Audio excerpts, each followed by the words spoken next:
This is live analysis. ठीक है, तो कल मैंने जैसे कि बताया था आप लोगों को कि मैं बेरिश थोड़ा एक्सपेक्ट कर रहा हूँ, और आपने देखा कि आज भी बेरिश मोमेंट था मार्केट के अंदर ना। अगर आप ये वाली मोमेंट देखेंगे, जो लास्ट का तो कैप्चर नहीं हो पाया, बट ये वाला जो मोमेंट था एक्सपेक्टेड था, तो ये वाला कैप्चर करने की थोड़ी कोशिश करी थी।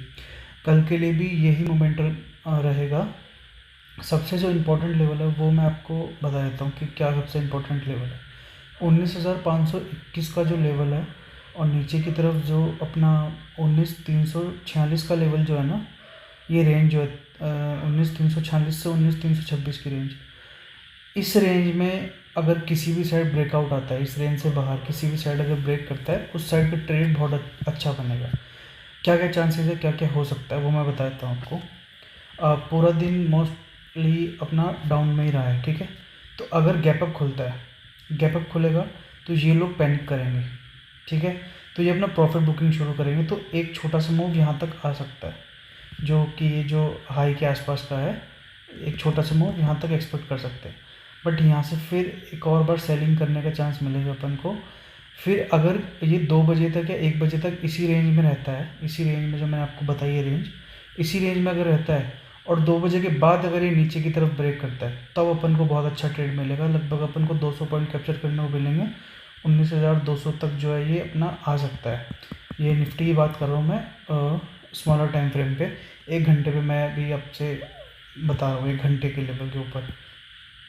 तो उस हिसाब से अपन प्लान कर सकते हैं ये निफ्टी का ट्रेड, ठीक है।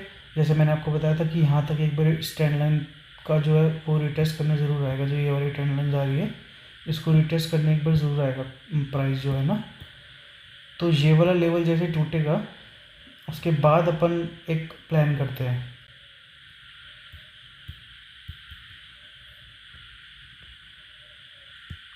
तो ये वाला लेवल जैसे टूटेगा ना, जो 346 से 326 तक का है, ये रेंज अगर ब्रेक होती है, तब अपन को डाउन साइड का मूव मिलेगा। और अगर ये फर्स्ट हाफ में ब्रेक हो रही है, तो मेरे को ज़्यादा कॉन्फिडेंस नहीं आएगा। बट अगर ये सेकंड हाफ में ब्रेक होती है 1 बजे के बाद, तो अपन कर सकते हैं। अगर गैप अप खुलता है इस रेंज में, अगर कहीं पे भी खुलता है, तो अपन क्या कर सकते हैं। सबसे बढ़िया स्ट्रैटेजी बताता हूँ मैं आपको। अगर इस रेंज में कहीं पे भी खुलता है 521 से और नीचे वाली रेंज तक, इस रेंज में कहीं भी खुल रहा है, तो अपन एक शॉर्ट स्ट्रैडल प्लान कर सकते हैं।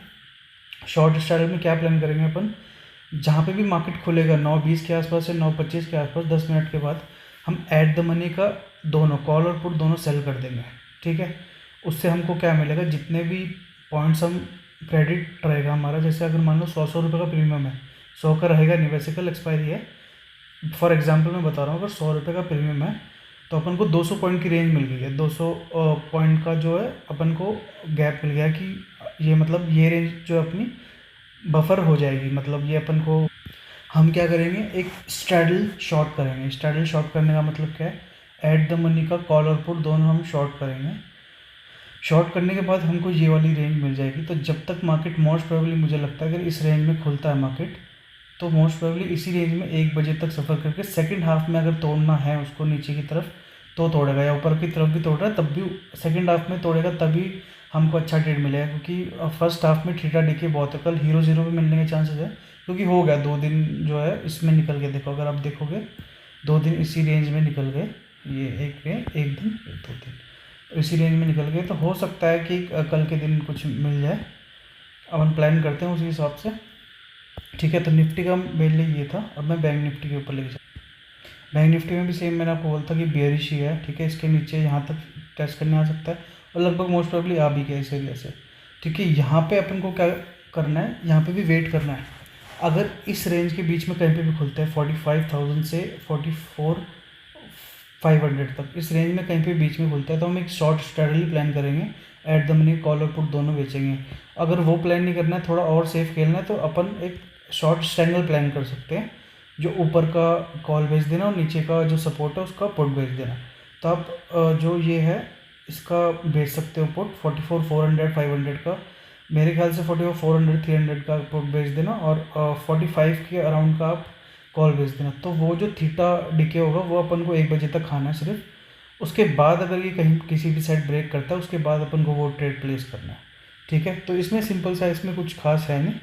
यहाँ पे बाइंग अपन प्रीफर करेंगे जब भी इसको तोड़ेगा 45,000 को अगर तोड़ के ऊपर निकलता है। अगर ये शॉर्ट टर्म में भी अगर यहाँ तक जाता है ना 44,783 के ऊपर भी निकलता है, तब भी शॉर्ट अपन बाइंग प्लान कर सकते हैं 45,000 तक, ठीक है।